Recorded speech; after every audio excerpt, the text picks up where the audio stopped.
আমি বলতেছি যদি বাজে কাজে ব্যবহার না করো, এই ভাইরাসটা দিয়ে তুমি তোমার ফ্রেন্ডের একটা জোস লেভেলে প্র্যাঙ্ক করতে পারবা। এটা ইউজ করার পর তোমার ফ্রেন্ডের অবস্থা কিছুটা এরকম হবে।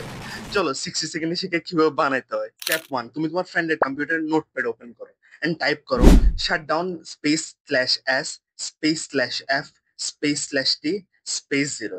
দেন কন্ট্রোল প্লাস এস দিয়ে সেভ করো এবং যে কোনো নাম রাখতে পারো, জাস্ট নামের সে ডট ইএক্সি থাকতে হবে। For example virus dot exe. এখন এই ফাইলটারে কপি করো এবং উইন্ডোজ প্লাস আর হিট করো। এখন লেখো শেল কলম স্টার্টআপ এবং এন্টার দাও। যে ফোল্ডারটা ওপেন হবে ওইখানে ওই ভাইরাস ফাইলটাকে পেস্ট করো এন্ড ডান। এখন যতবার তোমার ফ্রেন্ড কম্পিউটারটা ওপেন করবে এটা অটোমেটিকলি শাট ডাউন হয়ে যাবে, যদি না সে সেফ মোডে যায় ফাইলটা ডিলিট করতেছে। ওয়ার্নিং, স্কুল আর কলেজের কম্পিউটার এগুলো করতে চাই না, নয়তো বহুত প্যারায় পড়বা। আর কামাইতে চাইলে জাস্ট ভাইরাসের ফাইলটা ডিলিট করে দিলে হয়ে যাবে। আর আমরা ফলো করে রাখো যাতে এরকম আরো ক্রেজি টেকটিক্স জানতে পারো। আর কমেন্ট করো নেক্সট প্র্যাঙ্ক আইডিয়াটা কি।